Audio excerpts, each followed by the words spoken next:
Sveiki, Ikono vaikai mylėtojai, su jumis Agnė Grigaliūnienė ir šiandien mes šnekėsimės apie labai rimtą, opų ir svarbų esminį dalyką, apie mūsų vaikų mitybą. Šalia manęs jau jūs matote mūsų ir jau gerai pažįstamą mitybos specialistę Lietuvoje, Vaida Kurpienė. Sveiki, kaip ir sakėme prieš filmavimą, tai yra be galo plati tema ir manau, kad mes kalbėsimės ne vien tik su jumis Ikono vaikai rubrikoje, bet galgi kaip specialistė jūs turėtumėt išsisakyti savo skaudulius, kasgi vyksta su vaikų mityba Lietuvoje ir kokios yra didžiausios mūsų bėdos. Na, viena iš bėdų yra atėjus iš senų laikų, kad vaikas būtinai turi daug valgyti. Ir ką mes padarom, kad labai dažnai tą natūralų vaiko sotumo jausmą sugadinam.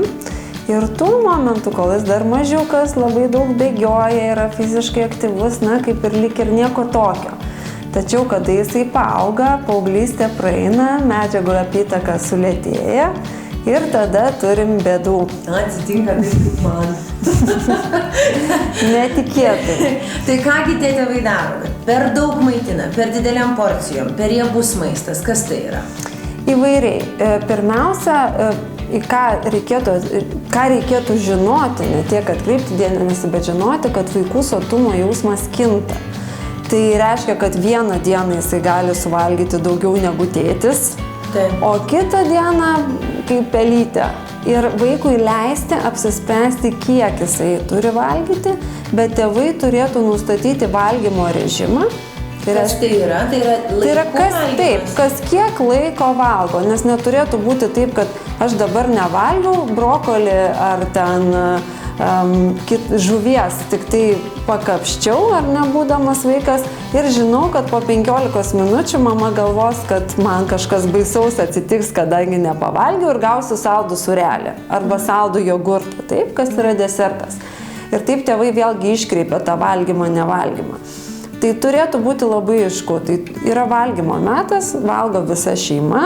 Na, kūdikiam, aišku, maistas yra kitoks. Taip, bet jeigu apie mažus vaikus ar net tas puikiai tinka ir šiek tiek didesniems, valgymo metas mes visi kartu pavalgom, pakylam nuo stalo, viskas. Valgymo metas baigėsi iki kito valgymo. Jeigu vaikas net ir kažką mažiau pavalgė ar nelabai jam patiko, tai jis iki kito valgymo išalks ir tada jau tikrai viskas bus labai skanu. Tuo tarpu tėvai nuolatos stengiasi, kad tas vaikas valgytų. Taip, būtinai turi pavalgyti. Tai jeigu išėjus ir tą pačią didelę parduotuvę ar vasarą į parką, tai tie vaikai nuolatos valgo, vežimėliuose sėdėdami per 5 minučių pertraukėlę tarp žaidimų, mamos su didžiuliais krepšiais maisto. Kam? Vaikas tikrai 3-4 valandos gali pabūti be jokio maisto, jisai tada natūraliai išalksta, kas yra normalu, ir mažam ir suaugusiam, ir tada suvalgo normalią porciją maisto. Nebelieka klausimų nevalgiukų ar kitokių dalykų, kas trikdo tėvus. Ir vaikai, na, kas turi vaikų, o tikrai tie, kurie žiūri, turi, žino, kad vaikai pagal rūbus matosi. Lyg ir visi rūbai tiko, staiga per savaitę 2, visi kelnės trumpos, rankovės trumpos, batai maži ir eina vėl apsipirkti. Tai tas augimas yra cikliškas, iš tikrųjų, ir dėl to yra apetitas cikliškas. Be to vaikų smegenis ir beje suaugusių, jeigu jų nesugadina vaikystėje, močiutė, mamytė ar darželis. Tarsi gero norintys žmonės. Taip. Na, aišku, jie nori gero. Taip, tu suprantam. Tai tokiu atveju jie intuityviai jaučia, jeigu aš vakar per daug pavalgiau, reiškia, šiandien valgau mažiau. Tai yra natūralu. Aš viską, kadangi pati turiu vaikų, tai dėl to man ir patinka dirbti Ikono vaikais skiltyje, jūs kalbat visiškai tos dalykus, kas vyksta mūsų namuose. Mano jaunoji, mažoji dukrelė, Jonė Adelė, jinai tarsi vieną dieną, pavyzdžiui, gali valgyti nuolatos ir tas nuolatos tai yra tai pavalgio, tai jinai dar nori vaisiaus, po kito valgio jinai nori riešutukų truputėlį ir visokių kažkokių tokių maistų, kurios jinai jau ten labai tarp kitko gerus pamėgusi yra. O kitą dieną jinai praktiškai nevalgo. Tai kitaip sakant, ką jūs sakote, kad man nereikia jaudintis, nes ateis ta diena, kai jinai prisivys to, ko praeitą dieną praleido. Bet jeigu taip vyksta, pavyzdžiui, nuolatos, kada jau yra signalas, kad kažkas su mūsų vaiku yra negerai, kiek tų dienų turi praeiti va tokių nevalgių arba kaip jūs vadinat, kaip pelytės valgymų? Na, kai mamos ateina ir sako, mano vaikas nevalgus, arba susitinku pažįstamą ir sako, o mano vaikas nevalgo, tai aš užmetu akį į tą vaiką irgi matosi, ar tas vaikas rausvais pustais krosteliais ir neatrodo, kad nevalgus, ar iš tikrųjų yra bėda. Ir ta bėda būna labai labai retai, čia yra daugiau įsivaizdavimas. Tai kitą kartą, jeigu kyla įtarimas, aš rekomenduoju tiesiog parašyti savaitę, dvi, ką tas vaikas iš tikrųjų rašo ir pasižiūrėti, ar iš tikrųjų nevalgo. Tiesiog, ką jisai valgo kiekvieną tik maistą. Taip. Kitas dalykas, dėl to nevalgymo dažniausiai būna, kad mamoms atrodo, kad nevalgo, nes jos fiksuoja tos didelius valgymus, bet jos pamiršta užkandžiavimus, pamiršta sultis.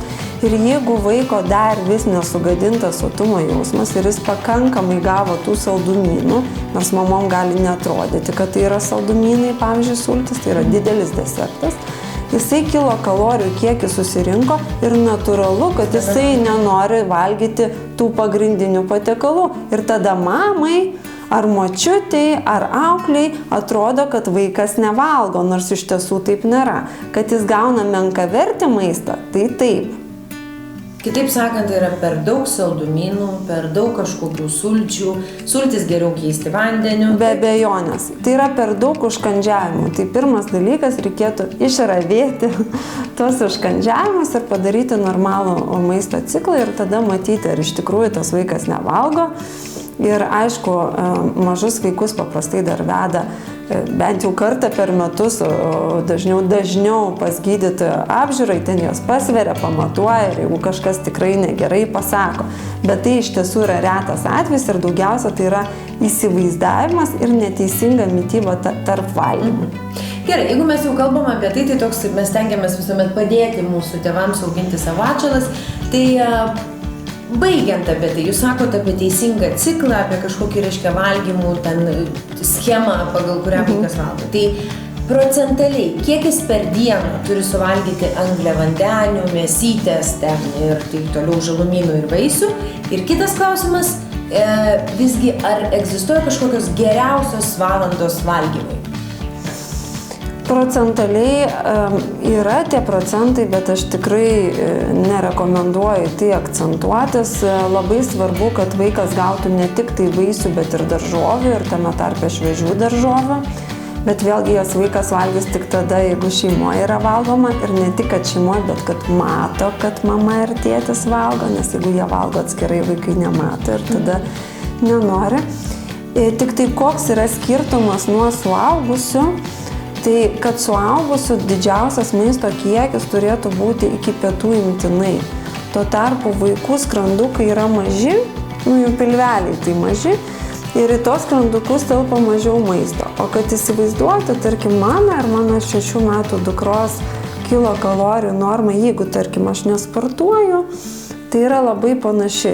Skiriasi tik tai porą šimtų kilokalorijų, bet skrandžių dydis tai skiriasi. Čia nesąmonė pasakyti, mitybos specialistė.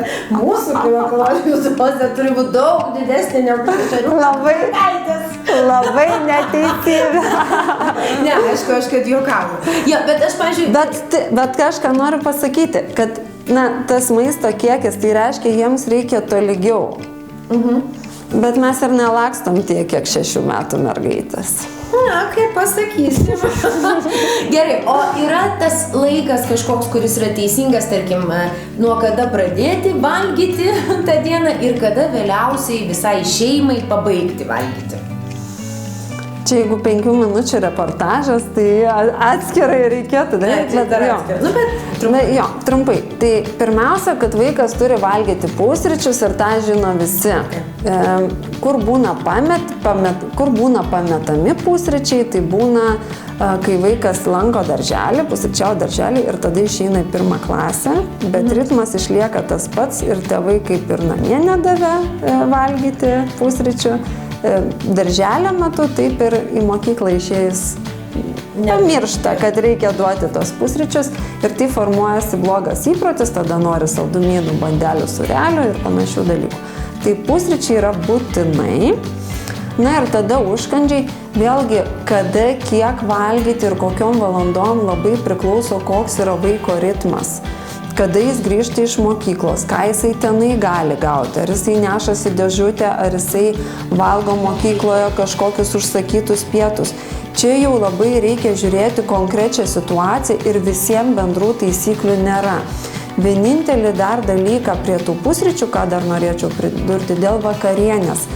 Vakare, tikrai mama žino laikas eiti miegoti ir tada prasideda. Noriu gerti, valgyti ir panašiai. Valiuko ir taip toliau. Tai yra todėl, kad vaikas tiesiog nenori eiti miegoti ir jisai visai nenori valgyti, o nori tiesiog pratęsti buvimo su tėvais laiką. Tai paskutinis valgymas turėtų būti 2 valandos iki miego. Ir reikėtų tą taisyklę įdiegti, todėl kad jeigu valgoma vėliau, vaikas blogiau užsimiega, tada ryte nuotaika nekokia. Jeigu vaikui nuotaika nekokia, tai ir visoje šeimoje sudėtingiau yra ir tas rytas prasideda ne taip smagiai. Tai jeigu norim smagesnių rytų, vakarienė turi būti ankstesnė. Ir kitas dalykas, kad iš tiesų dabar vis daugiau vaikų susiduria su skrandžio padidėjusiu rūgštingumu, kuris atrodo lyg ir suaugusi problema, bet jeigu pas vaiką pastebim rytinį kosulį, nelabai gerą kvapą iš burnos ryte, tokia rytinė sloga, kuri vėliau kaip ir praeina. Tai čia yra ženklas, kad tas rūgštingumas padidėjęs ir tai gali labai būti dėl per vėlyvos vakarienės. Supratau.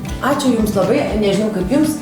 Aš tai bent kelias klaidas įsirašiau savo į galvą ir šiaip man nelabai patinka ateiti pas tokio tipo specialistus, nes tarsi mums pasako mūsų pačių klaidas ir papasakojo, ką mes darom gero ir negero namuose. Bet kaip jau ir sakiau, vaikų mityba yra itin svarbus reikalas, todėl kad mes, mielieji, formuojame mūsų vaikų įpročius. Ačiū, kad žiūrėjote ir iki greito.